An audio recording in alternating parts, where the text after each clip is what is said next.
ప్రియులారా, బాగున్నారా? దేవుని వాక్యాన్ని క్రమంగా చదువుచున్నారా? ప్రార్థించుచున్నారా? నేటి ధ్యాన వాక్యము 51వ కీర్తన 12వ వచనం. నీ రక్షణానందము నాకు మరలా పుట్టించుము దేవా. దైవజనుడైన దావీదు చేయుచున్న ప్రార్థన ఇది. దేవుని హృదయానుసారుడైన మనుషుడు తన కండ్లతో చూడకూడనిది చూసి పరస్త్రీని మోహించిన వాడై ఆ స్త్రీతో పాపము చేసి ఆ పాపము పరిపక్వమై గర్భము ధరించగా ఆ గర్భముకు తనకు ఎలాంటి సంబంధము లేదని నిరూపించుకోవడానికి నరహంతకుడైన మనుషుడిగా దావీదు మారినాడు. పరలోకపు దేవుడు అతన్ని చూస్తూ ఊరకుండా తన దాసుడైన నాతానును పంపి అతనికి శిక్షను విధించి రాబోయే కాలంలో అతని సంతతికిని అతని కుటుంబానికి జరగబోయే అవమానకరమైన పరిస్థితులను దేవుడు అతనికి తెలియచేసినాడు. దావీదు విత్తినది తప్పక కోయవలసిందని దేవుడు చెప్పినప్పుడు దావీదు ప్రభు యొక్క పాదములను పట్టుకొని ప్రలాపిస్తూ ఏడుస్తూ, అయ్యా, నా పాపము పోవునట్లుగా నన్ను నువ్వు కడుగుము నాయనా, నా రక్షణానందాన్ని నీవు నాకు మరలా దయచేయుము అని అతడు దేవుని సన్నిధిలో ప్రలాపించుచూ ఉన్నాడు. దావీదు వలె దేవుని బిడలారా, ఈ నూతన సంవత్సరమును ఎదుర్కోబోయే మనము దేవుని సన్నిధిలో తప్పకుండా ఈ ప్రార్థనను చేయవలసిన వారమై ఉంటూ ఉన్నాం.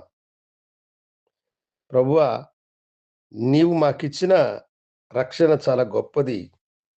ఆ రక్షణలో ఉన్న ఆనందమును నీకు దూరమై నేను పోగొట్టుకున్నానేమో. ఇదిగో, నా రక్షణానందము నాకు మరలా ఇవ్వుము అని దేవుని సన్నిధిలో మీరు సమర్పణతో ప్రార్థించినట్లయితే ఈ నూతన సంవత్సరము నీ సమర్పణ నూతన కృపలను అనుగ్రహించి నిన్ను దేవునికి సమీపంగాను సన్నిహితునుగాను చేస్తున్నది. ఇంతకుముందు దేవుని విషయంలో చాలా వైరాగ్యముగా ఉండేవాడిని. దేవుని పరిచర్య అంటే నాకెంతో ఆనందము, సంతోషము. ఇప్పట్లో ఆయన పరిచర్యను చేయలేకపోతున్నాను. ఇదిగో, నేను దేవునికి దూరముగా వెళుతూ ఉన్నానని నీ హృదయంలో నువ్వు గ్రహించుచున్నావా? ఈ దినము ప్రభు నీతో చెప్పుచున్న మాట ఒకటే. ఆయన అంటున్నాడు, నీవు నా సన్నిధికి వచ్చి నా దోషములు పోవునట్లుగా నన్ను కడుగుమని సమర్పణతో నిన్ను నీవు సమర్పించుకో. నీ రక్షణానందమును నేను మరలా ఇచ్చేదనని చెబుతున్నాడు. పోగొట్టుకున్నటువంటి నీ రక్షణ ఆనందమును దేవుడు మరలా ఇచ్చేటువంటి వాడు. తప్పిపోయిన కుమారుని విషయంలో దానిని మనము గ్రహించగలుగుతాం. వాడు తన ఆస్తిని తనకు మరలా ఇవ్వమని తండ్రి దగ్గర వాడు వ్యాజ్యమాడి తన ఆస్తిని తీసుకుని వెళ్ళి దుర్వ్యాపారం చేత తాన్ని పోగొట్టుకున్నాడు. దరిద్రుడై దీనుడై వాడు మరలా తిరిగి వచ్చినాడు. తండ్రి వానిని త్రోసివేయక వానిని హత్తుకొని కుమారుడన్న అధికారమును వాడికి మరలా ఇచ్చాడు. అవును దేవుని బిడ్డలారా, మీరు దేవుని కుమారులు, దేవుని కుమార్తెలని పిలువబడిన వారు. మీ కొరకు ఆయన ఈ లోకానికి వచ్చి తన స్వరక్తమును ధారపోసి తన బిడ్డలుగా మిమ్మల్ని ఏర్పాటు చేసుకున్నారు.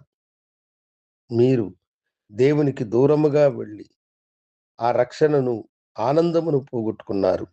మరలా దేవుడు మీకు దానిని అనుగ్రహించాలంటే దేవుని సన్నిధికి రండి, సమర్పణతో ప్రార్థించండి. ఈ నూతన సంవత్సరంలో నూతనముగా పొందుకొని నూతన ఆనందము, నూతన దీవెనలను పొందుకొనవలసిందిగా ప్రభు పేరట మీకు తెలియజేస్తున్నాను. శుభోదయం. ప్రభు మిమ్మలను దీవించునుగాక. ఆమేన్. ప్రార్థించుకుందాం. గనుడా, నీ బిడ్డలను దీవించి ఆశీర్వదించి వారు పోగొట్టుకున్న రక్షణానందం మరలా వారికి అనుగ్రహించమని యేసు నామమున అడిగి వేడుకొంచున్నాము తండ్రి. ఆమేన్.